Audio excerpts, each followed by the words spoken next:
Les gars, j'ai 1000 abonnés. Les 4000 heures de visionnage en seulement 2 semaines. Oui, en seulement 2 semaines. Ça revient à dire quoi? J'ai rempli les conditions nécessaires pour commencer à gagner de l'argent sur YouTube, sur l'une de mes chaînes faceless. Donc, il s'agit vraiment de YouTube Automation. Et dans cette vidéo, je vais vous montrer les secrets. Je vais vous donner les secrets. L'objectif n'est pas de vous montrer comment vous allez créer des vidéos, mais l'objectif c'est de vous montrer comment aller pêcher. L'objectif n'est pas de vous donner de poissons, l'objectif c'est de vous montrer comment aller pêcher. Alors, pour cette raison, vous devez nécessairement savoir que si on parle de YouTube Automation, tout repose sur l'information, les bonnes informations, la bonne niche dans laquelle vous devez vous lancer. Parce qu'il y a certaines niches qui sont saturées dans le domaine. Il y a certaines niches qui sont saturées, comme je viens de le dire, et vraiment, pour savoir si telle niche est rentable, écoutez-moi et regardez cette série de vidéos pour être vraiment équipé. Alors, sur ce, j'ai scindé cette vidéo en 2 parties. Et pour que la vidéo ne soit pas trop longue, on va faire la première partie dans cette vidéo. Et dans la prochaine vidéo, je vais vous montrer la deuxième partie. Alors, la première partie, c'est recherche de niche. Ce que les coachs ne vous disent pas pour réussir sur YouTube Automation. Vous savez quoi? Vous devez prendre YouTube comme un marché. YouTube, c'est comme un marché. Et dans un marché, si vous êtes sur un marché, par exemple, et si l'offre dépasse la demande, alors le marché meurt. C'est justement pour ça que vous devez comprendre vraiment cette première partie avant que je vous montre les méthodes à utiliser pour identifier les bons niches. On suppose que YouTube, ici, c'est un marché.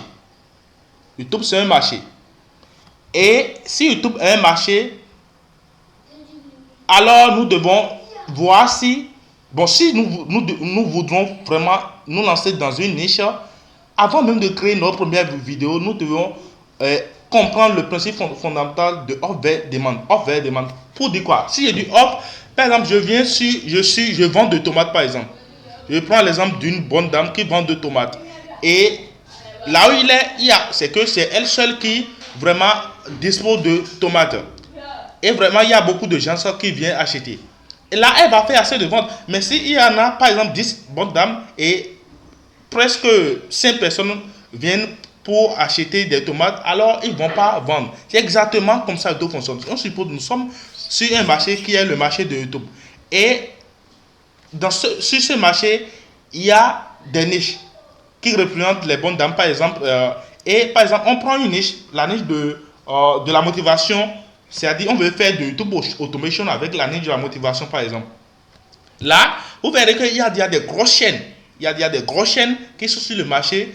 Et puis encore, le nombre de personnes qui regardent des vidéos faceless en ce qui concerne la motivation sont peu par rapport au nombre de personnes qui regardent des vidéos de motivation des coachs comme Caramon, des coachs comme H5 Motivation. Vous voyez? Donc, le marché est là, mais l'offre est en dessous de la demande. Donc, il n'y a pas assez de demande en ce qui concerne les vidéos de motivation faceless, mais il y a l'offre qui est vraiment élevée. C'est-à-dire, il y a beaucoup de créateurs de contenu dans ces niches.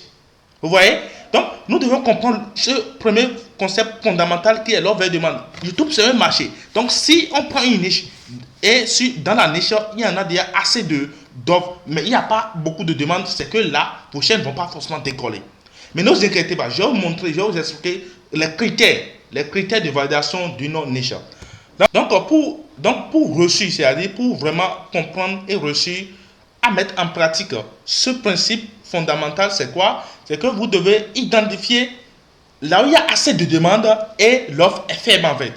Vous devez identifier ça. Vous devez identifier là où il y a assez de demandes et l'offre est faible. Ne vous inquiétez pas, il y a les méthodes que je vais vous présenter dans la prochaine vidéo. Maintenant, en un second temps, vous devez identifier les gaps du marché, c'est-à-dire les trous du marché, les trous. Là où il n'y a pas vraiment de concurrence en fait. Il n'y a pas assez de concurrence. En un second temps, vous devez identifier la saturation, éviter là où il y a trop de saturation. C'est-à-dire fuir les niches dans lesquelles il y a trop de concurrence.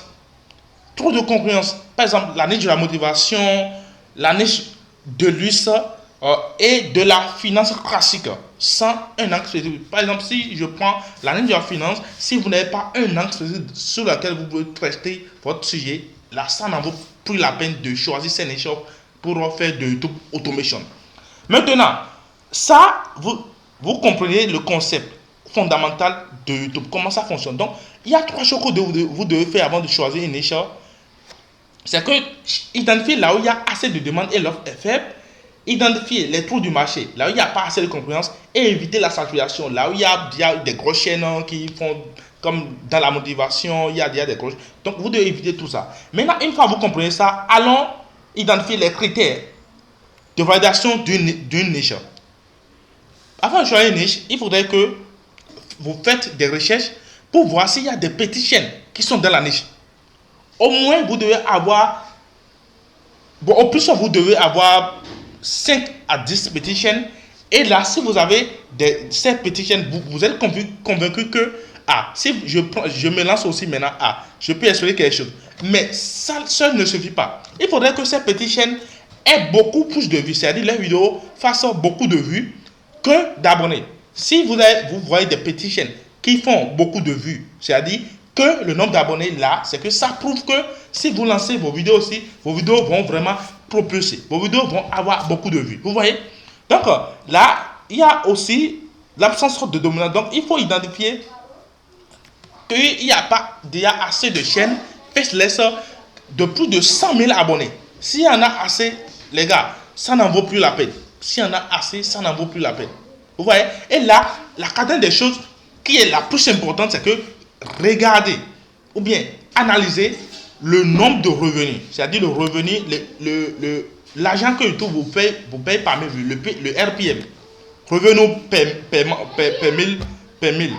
Vous voyez? Donc, il faudrait que vous analysez tout ça avant de confirmer que vraiment cette niche, c'est une niche porteuse que vous devez identifier. Alors, on va mettre fin à cette première partie de la vidéo et dans la deuxième partie, je vais vous expliquer les méthodes incontournables que j'utilise pour forcer l'algorithme de YouTube à me montrer que des chaînes faceless, que des bonnes niches, que des nouvelles niches.